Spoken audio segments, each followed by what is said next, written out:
Again, I made the talk about Monto will criticize, but they come the solution. This is what I can tell you. According to me, neither the government of President William Ruto or the opposition led by Gachagua can offer a better Kenya. The government is full of corrupt people who cannot make any change because they are always greedy, thinking about the next money they are supposed to make. The opposition, those people used to be in government. Some of them are extremely greedy and very corrupt. Solution now. Navaegu Sukani at this country, they can't change it. Thank you. What did we do? The solution, no Motegere Rebwegesa, who is the citizen of the Republic of Kenya.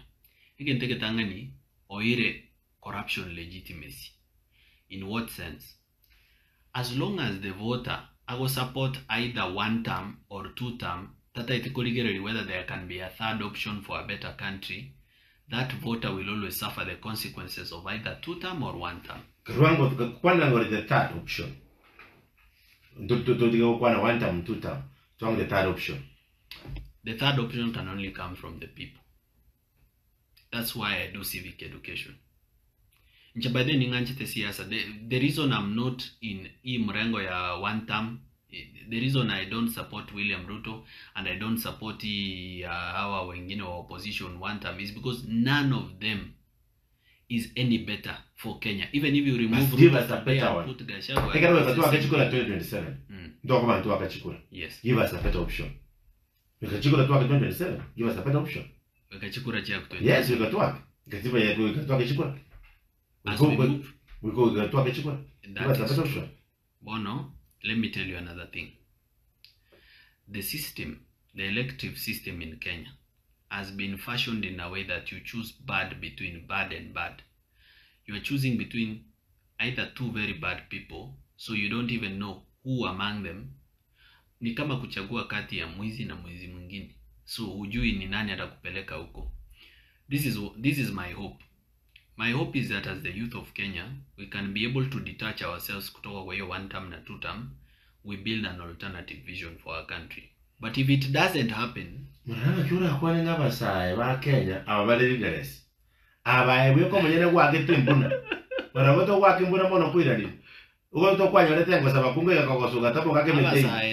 complicated. By elections, they are the option. So no la veo como yene woko bitita makana ya makana kata ngoro muiminchi. Owa si anato kata mangana abaye chibase chitikana ale na ali buya. Yeah. Hata hii pesa yenyewe.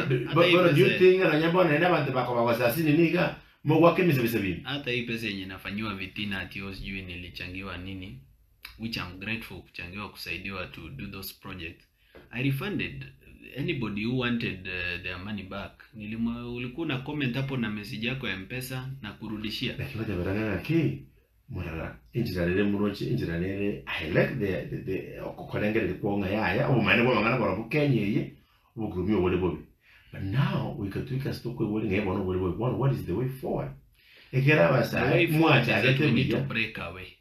We need to break away. First we need from this point. When are we breaking away? The sooner the better. And then? You know I can't break away alone. Kenya doesn't belong to Morara Kebaso alone. It belongs to everybody.